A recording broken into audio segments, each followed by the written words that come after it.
अस्सलामुअलैकुम, how are you my YouTube family. उम्मीद है कि आप सब ठीक ठाक होंगे। आज हम उर्दू में ख़त कर रहे हैं दोस्त के नाम ख़त।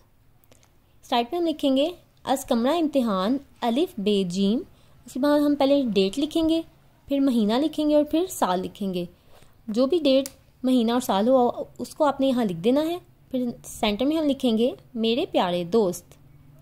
अस्सलामुअलैकुम, मौसम गर्मा की छुट्टियाँ हो गई हैं, चंद दिन के लिए आ जाएं तो मुझे बहुत खुशी होगी। उम्मीद है आपकी अम्मी इजाज़त दे देंगी। मैं आपका इंतज़ार करूँगा। अपने अब्बा जान और अम्मी जान को मेरा सलाम। आपका प्यारा दोस्त। यहाँ पे आपने नीचे अपना नाम लिख देना है। अगर आप चाहें तो इसमें कुछ और भी ऐड कर सकते हैं। उम्मीद है आपको मेरी वीडियो अच्छी लगी होगी। अगर अच्छी लगी है तो इसे लाइक और शेयर कर दें और मेरे चैनल को सब्सक्राइब कर दें। नेक्स्ट वीडियो में मुलाकात होगी, तब तक के लिए अल्लाह हाफिज़।